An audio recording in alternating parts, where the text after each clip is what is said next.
ఆంధ్రప్రదేశ్ రాష్ట్ర రాజధాని అమరావతి పునఃప్రారంభానికి ఏర్పాట్లు సిద్ధమయ్యాయి. ప్రధానమంత్రి నరేంద్ర మోదీ ముఖ్య అతిథిగా హాజరై అమరావతి 2.0కి శ్రీకారం చుట్టనున్నారు. 49,000 కోట్లతో చేపట్టనున్న పనుల కోసం ఏర్పాటు చేసిన పైలాన్ను ఆవిష్కరిస్తారు. ఈ సందర్భంగా ఏర్పాటు చేసిన బహిరంగ సభలో రాష్ట్ర ప్రజలను ఉద్దేశించి ప్రధాని మోదీ ప్రసంగిస్తారు. ప్రధాని రాక సందర్భంగా భారీ ఏర్పాట్లు చేశారు. 5 లక్షల మంది ప్రజలు వస్తారని అంచనా. 6,000 మంది పోలీసు బందోబస్తును నిర్వహిస్తున్నారు.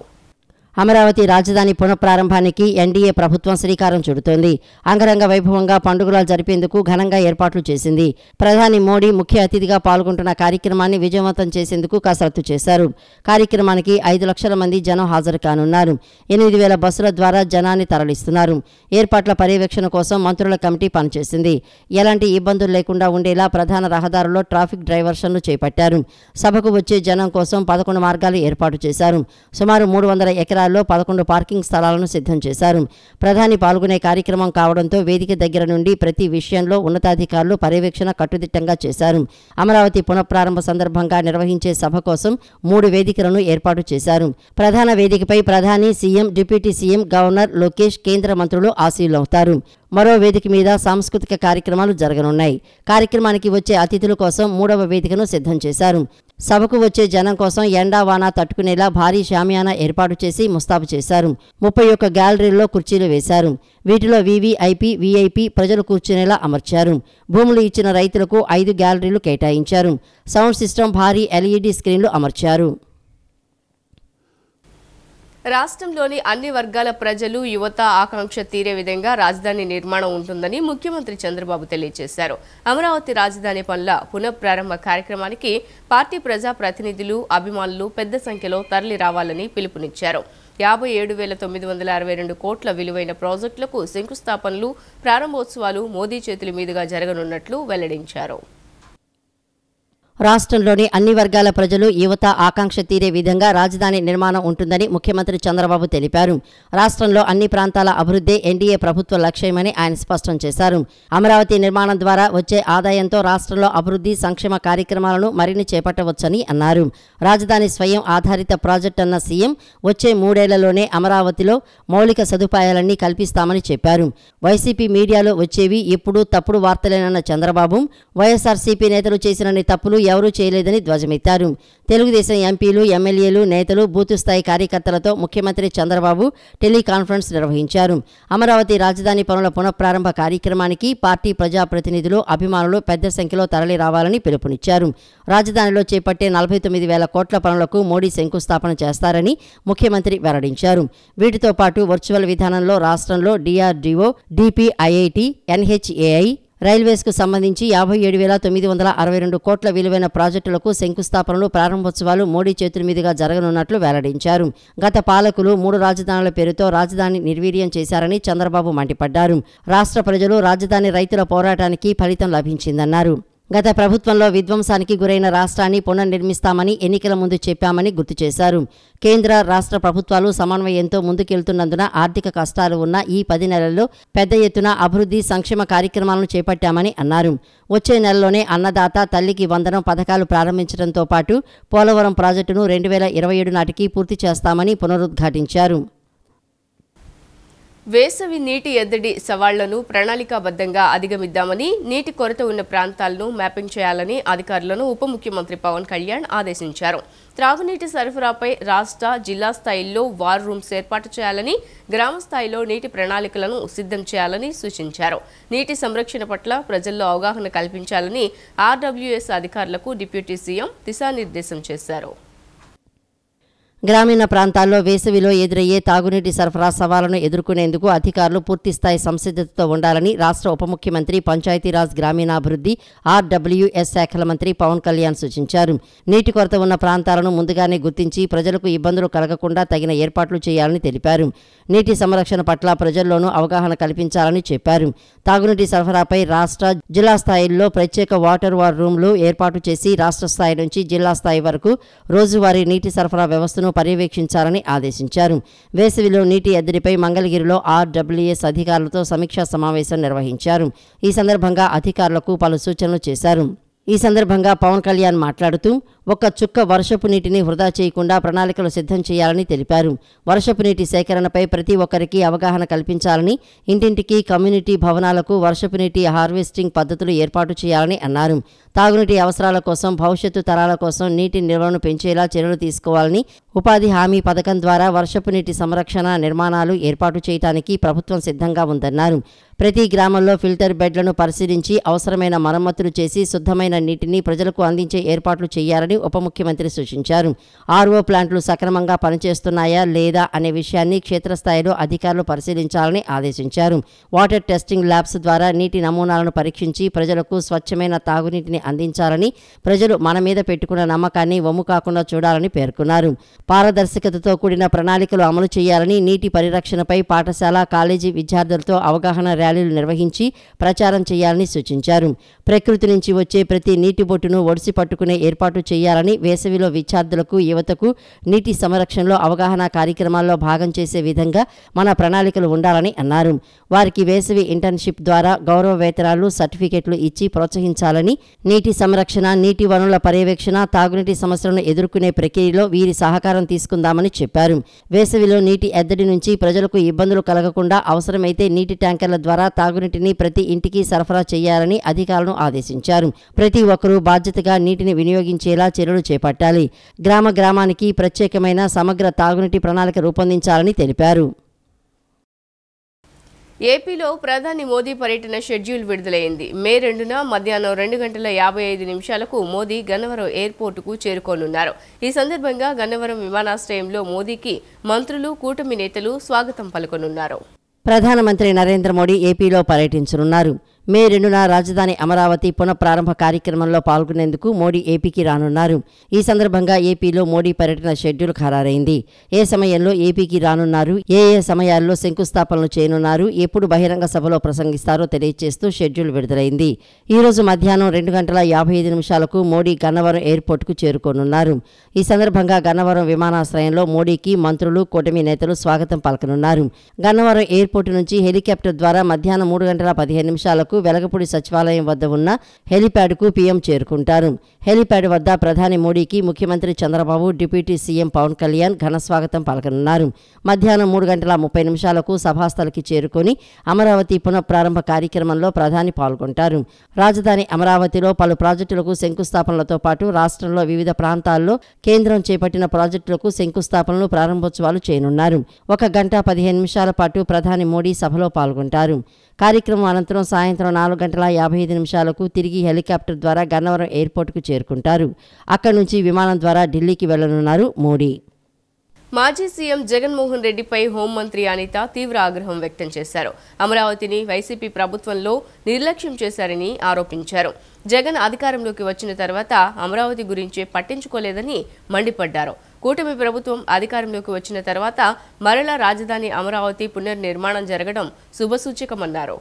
ప్రధానమంత్రి నరేంద్ర మోడీ అమరావతి పర్యటన సందర్భంగా గన్నవరం నియోజకవర్గంలో హోంమంత్రి వంగలపూడి అనిత సమీక్ష సమావేశం నిర్వహించారు. ఈ సమావేశంలో గన్నవరం ఎమ్మెల్యే యార్లగడ్డ వెంకట్రావు, ఇతర నాయకులు పాల్గొన్నారు. ఈ సందర్భంగా హోంమంత్రి మాట్లాడుతూ కూటమి నాయకులు, కార్యకర్తలు ఈ కార్యక్రమంలో పాల్గొని పర్యటనను విజయవంతం చేయాలని పిలుపునిచ్చారు. ఆంధ్ర రాష్ట్రంలో గన్నవరానికి ఒక ప్రత్యేక చరిత్ర ఉందని, గత ప్రభుత్వంలో నాయకులు ఎన్ని ఇబ్బందులు పెట్టినా, ఎన్ని కేసులు పెట్టినా మళ్లీ తెలుగుదేశం పార్టీకే అధికారాన్ని పట్టం కట్టారని గుర్తు చేశారు. 2019 నుంచి 24 వరకు అమరావతిని నాశనం చేశారని మండిపడ్డారు. కూటమి ప్రభుత్వం అధికారంలోకి వచ్చిన తర్వాత మరలా రాజధాని అమరావతి పునర్నిర్మాణం జరగడం శుభసూచకమని పేర్కొన్నారు. 2014 నుంచి 19 వరకు కూడా గౌరవ చంద్రబాబు నాయుడు గారు సీఎంగా ఆ రోజు 33,000 ఎకరాల భూమిని కూడా ఆ రోజు అమరావతికి కేటాయించడం, అదేవిధంగా ఎంతోమంది రైతుల తాలూకా త్యాగ ఫలితం అమరావతి. ఎంతోమంది మహిళా రైతులు కూడా ఆ రోజు బయటకు వచ్చి త్యాగాల ఫలితమే ఈరోజు అమరావతి పునర్నిర్మాణం కూడా మనందరికీ కూడా తెలుసు. కాకపోతే ఒక విధ్వంసపు పరిపాలన అనేది 2019 నుంచి 24 వరకు కూడా కొనసాగించడం మీ అందరికీ కూడా తెలుసు. ఆ 2019 నుంచి 24 వరకు కూడా అమరావతి అన్న దాన్ని భూస్థాపితం చేయాలి అని అమరావతిని కమరావతి అని మాట్లాడిన సందర్భాలు కానీ, అమరావతిని శ్మశానంతో పోల్చిన సందర్భాలు కానీ లాస్ట్ వైఎస్ఆర్సీపీ నాయకులందరూ కూడా చేయడం జరిగింది.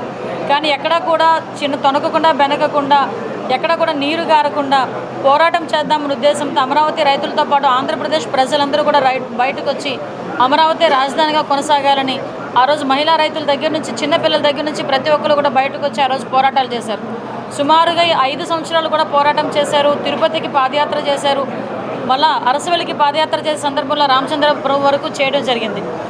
ఈ నేపథ్యంలో కొన్ని వందలాదిగా కేసులు కూడా వాళ్ళకి మీద ఈ రోజు వరకు కూడా ఉన్నాయి. అటువంటి సందర్భం నుంచి ఈరోజు మన గౌరవ ముఖ్యమంత్రి గారు చంద్రబాబు నాయుడు గారు మన ఎన్డీఏ కూటమి అధికారంలోకి వచ్చిన తర్వాత మొట్టమొదటిసారిగా అమరావతిని పునర్నిర్మాణం చేసుకోవాల నేపథ్యంలో మన నరేంద్ర మోడీ గారితో సంప్రదింపులు జరిపి కేంద్రం నుంచి కూడా నిధులు చేపట్టుకోవడం జరిగింది.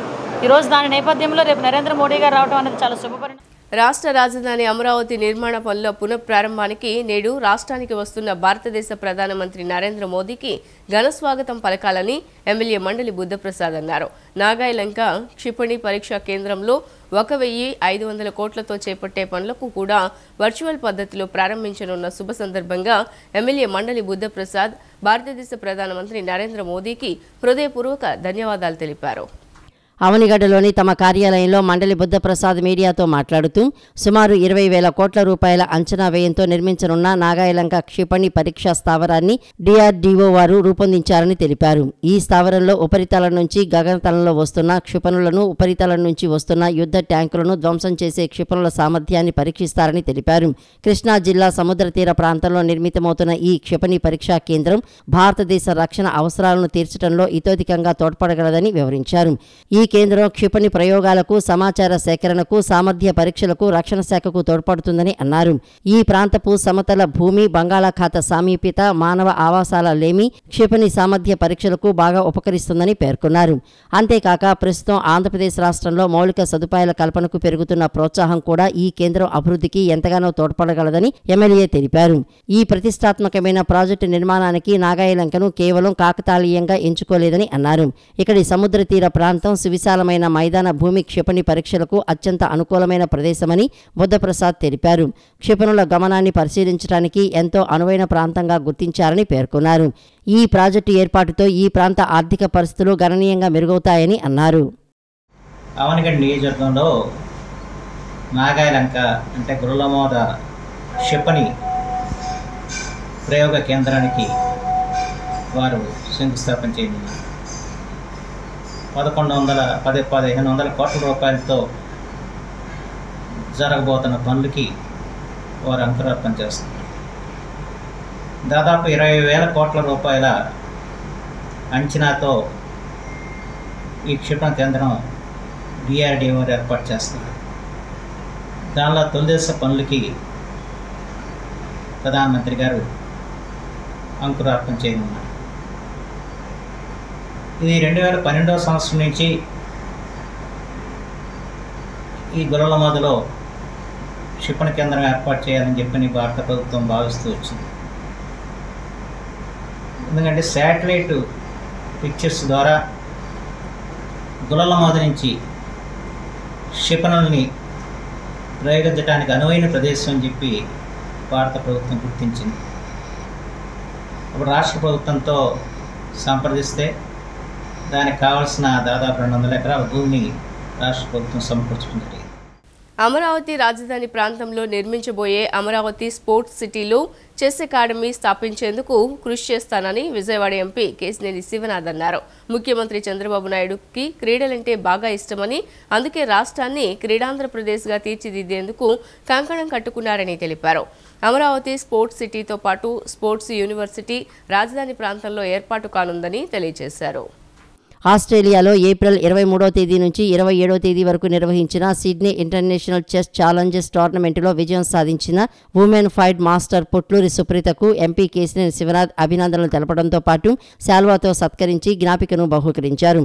గురునానక్ కాలనీలోని విజయవాడ పార్లమెంటు కార్యాలయం ఎన్టీఆర్ భవన్లో Mustabada sports and educational academy chess coach V R Bobba ఆధ్వర్యంలో పొట్లూరి సుప్రీత మర్యాదపూర్వకంగా ఎంపీ కేశినేని శివనాథ్ను కలిశారు. ఈ సందర్భంగా ఎంపీ కేశినేని శివనాథ్ మాట్లాడుతూ అతి త్వరలోనే చెస్ క్రీడాకారులతో మాట్లాడి వారికి కావలసిన వనరులు సమకూర్చి వారు గ్రాండ్ మాస్టర్ అయ్యేందుకు కావలసిన సహాయ సహకారాలు అందజేస్తామని చెప్పారు. ముఖ్యమంత్రి చంద్రబాబు నాయుడుకి క్రీడలంటే బాగా ఇష్టమని, అందుకే రాష్ట్రాన్ని క్రీడాంధ్రప్రదేశ్గా తీర్చిదిద్దేందుకు కంకణం కట్టుకున్నారని తెలిపారు. అమరావతి స్పోర్ట్స్ సిటీతో పాటు స్పోర్ట్స్ యూనివర్సిటీ రాజధాని ప్రాంతంలో ఏర్పాటు కానుందని అన్నారు. అలాగే కుటుంబ పరిస్థితుల కారణంగా చెస్కి 6 ఏళ్లు గ్యాప్ ఇచ్చిన తర్వాత కూడా సుప్రీత తన విజయ పరంపరను కొనసాగించడం చాలా గొప్ప విషయమంటూ ప్రత్యేకంగా ప్రశంసించారు. సుమారుగా 7 ప్లేయర్లు 4 దేశాలు ఆస్ట్రేలియా, న్యూజిలాండ్, ఫిలిప్పైన్స్, ఇండియాలో ప్రథమ స్థానంలో నిలిచి గోల్డ్ మెడల్ సాధించిన పాపకి ముందుగా కంగ్రాచులేషన్స్ తెలియజేస్తున్నాం. ఇవాళ ఈ ప్రాంతం నుంచి ఎంతోమంది చెస్ క్రీడాకారులు బాగా అభివృద్ధి చెందుతున్నారు. దాంట్లో త్వరలో సుప్రీత పేరు కూడా మరొక మైల్ స్టోన్గా నిలబడుతుంది. తప్పకుండా రేపు రాబోయే కాలంలో గ్రాండ్ మాస్టర్ టోర్నమెంట్లో కూడా పాల్గొనాలి. ఇక్కడ ఉన్న చిన్నపిల్లలందరికీ వీళ్ళందరికీ తను ఒక మోడ్ ఆఫ్ ఎగ్జాంపుల్గా అవ్వాలి. తప్పకుండా ఇక్కడ అందరూ కూడా పేరెంట్స్ ఎక్కువ మంది చెస్ని, ఎందుకంటే బ్రెయిన్కి ఎక్కువగా ఉపయోగపడేది కాబట్టి అందరూ కూడా చెస్ని ఎక్కువగా ఇష్టపడతారు. అటువంటి పేరెంట్స్ అందరికీ కూడా పిల్లలందరినీ కూడా తప్పకుండా చెస్లోనే కాదు మిగతా క్రీడల్లో కూడా ముందంజ ఉండేలాగా ఉంచాలని తెలియజేసుకుంటున్నాం. అనంతరం కోచ్ విఆర్ బొబ్బా మాట్లాడుతూ ముస్తాబాద్ స్పోర్ట్స్ అండ్ ఎడ్యుకేషనల్ అకాడమీకి చెందిన పొట్లూరి సుప్రీత సిడ్నీలో జరిగిన సిడ్నీ ఛాలెంజర్స్ చెస్ టోర్నమెంట్లో మొత్తంగా 9 ఆటల్లో 7 గెలిచి 1 డ్రా చేసి విజేతగా నిలిచి బంగారు పతకం సాధించడంతో పాటు $1000 సాధించుకుందని అన్నారు. అలాగే చెస్ క్రీడల్లో అత్యంత ముఖ్యమైన ఫిడే రేటింగ్స్ 49.8 కైవసం చేసుకుని తాను ప్రస్తుతం 1949 పాయింట్స్కి చేరుకున్నట్లు తెలిపారు. హైదరాబాద్లో 2002లో చంద్రబాబు నాయుడు వరల్డ్ ఛాంపియన్షిప్ నిర్వహించడానికి పూర్తి సహాయ సహకారాలు అందజేశారని గుర్తు చేశారు. ఆ పాలసీ విధానం వల్ల రాష్ట్రం నుంచి కోనేరు హంపి, ద్రోణవల్లి హారిక, పెంట్యాల హరికృష్ణ, ముసునూరు లలితబాబు 4 గ్రాండ్ మాస్టర్లు తయారయ్యారని తెలిపారు. ముఖ్యంగా పొట్లూరి సుప్రీత గురించి చెప్పాలంటే తన చైల్డ్హుడ్లో దాదాపుగా 7 ఇంటర్నేషనల్ టోర్నమెంట్స్ ఆడి ఇండియాని రిప్రజెంట్ చేసి 7 టైమ్స్ కూడా ఒక్కసారి కూడా మిస్ అవ్వకుండా ఇండియాకి మెడల్ తీసుకొచ్చిన పాప. వేరియస్ రీజన్స్ వలన ఆ పాప మధ్యలో కొంతకాలం బ్రేక్ తీసుకోవాల్సి వచ్చింది. Before that break also she played 2 world junior championship in India 2014 and 2018. 2014లో క్రికెట్లో బీన్ లారా ఎలా అయితే టెస్టుల్లో వరల్డ్ రికార్డ్ క్రియేట్ చేశారో 400 రన్స్ కొట్టి, ఈ పాప చెస్లో 221 రేటింగ్ పాయింట్స్ ఒక్క టోర్నమెంట్లో పెంచుకొని తను వరల్డ్ రికార్డ్ క్రియేట్ చేసింది. అట్లాగే మళ్ళీ విత్ ఇన్ షార్ట్ టైం 2018లో వరల్డ్ జూనియర్ ఢిల్లీలో జరిగితే she defeated 2 women grand masters and 4 international women masters and she secured the international women master నామ్. So she is about to get a title in few years time, and after that because of the family issues she has taken a break. Now she restarted her chess campaign again. She recently visited Australia. She played international tournaments and she defeated 7 players and she drew with 1 player. Ultimately she got the gold medal, the first place. Jagan హయాంలో కార్మికులను పట్టించుకోలేదని MLC Panchumarthi Anuradha మండిపడ్డారు. కార్మికుల సంక్షేమానికి కూటమి ప్రభుత్వం ఎంతగానో కృషి చేస్తోందని ఎమ్మెల్సీ తెలిపారు. 30 లక్షల మంది కార్మికులను జగన్ హయాంలో రోడ్డున పడేశారని మండిపడ్డారు.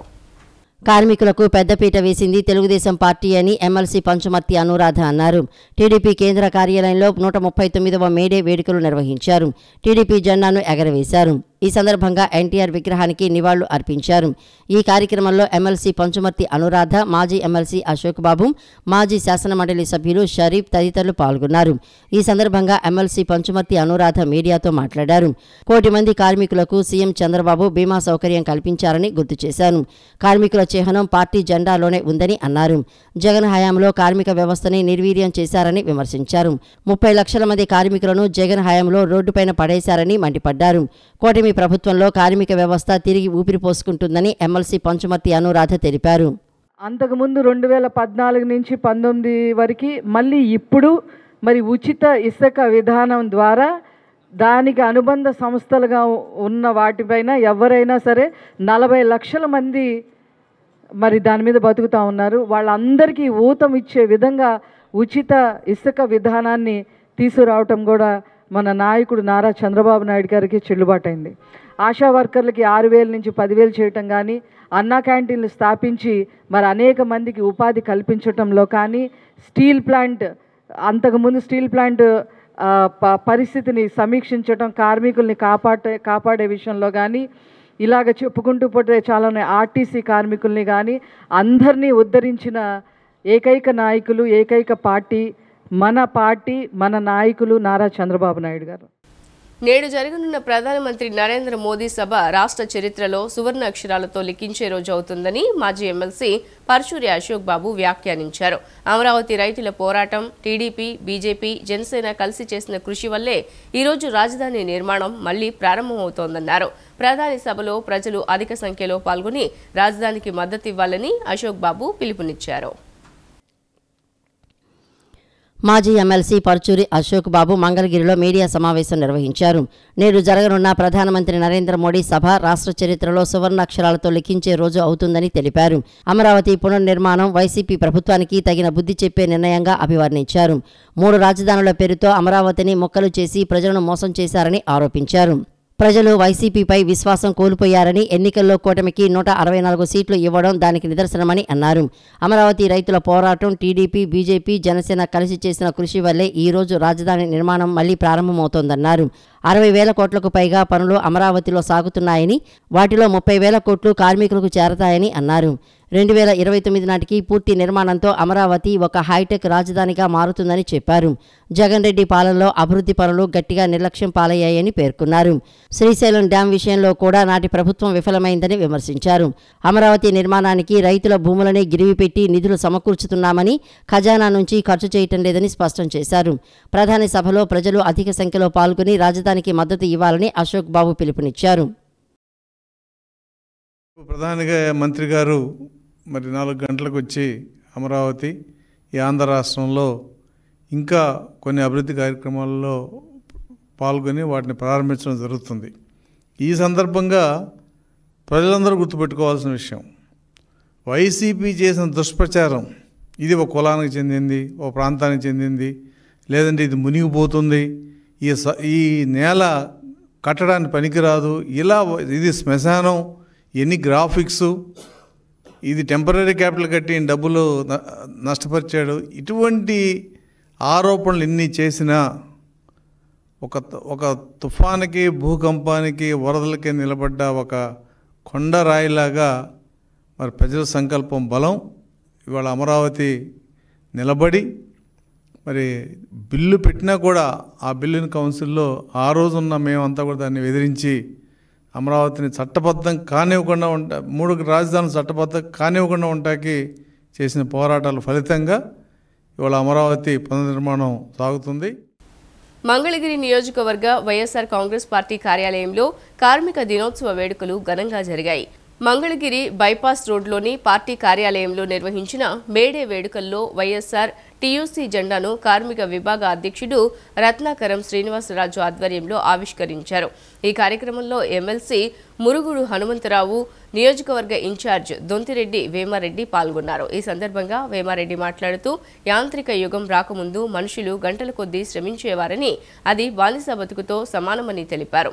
అయితే యంత్రాల అభివృద్ధితో పరిస్థితి మారిందని, 1920లో ట్రేడ్ యూనియన్లు ఏర్పడిన తర్వాత కార్మిక హక్కులపై చైతన్యం పెరిగిందన్నారు. 1923లో భారత్లో మొదటిసారిగా మేడే జరుపుకున్నామని, ట్రేడ్ యూనియన్ల ద్వారా కార్మికులు 8 గంటల పని సమయాన్ని సాధించారని వివరించారు. కోడిగుడ్లు, టమాటాలతో కాంగ్రెస్ ఆఫీస్పై దాడి చేయటం హేయమైన చర్య అని ఏపీసీసీ ఉపాధ్యక్షులు కొల్లుకొండ శివాజీ అన్నారు. దాడికి పాల్పడిన వారిపైన చర్యలు తీసుకోవాలని పోలీసులను డిమాండ్ చేస్తున్నామన్నారు. విజయవాడ గాంధీనగర్లోని తన కార్యాలయంలో మీడియాతో మాట్లాడిన శివాజీ, బీసీల కులగణన కోసం కాంగ్రెస్ పార్టీ పోరాటాలు చేసిందని, ప్రభుత్వం అందుకు అనుకూలంగా నిర్ణయం తీసుకోవటం ఆహ్వానిస్తున్నామన్నారు. సంచార జాతుల కోసం ఏ విధంగా ముందుకు వెళ్తారో ప్రధాని నరేంద్ర మోదీ స్పష్టంగా చెప్పాలన్నారు.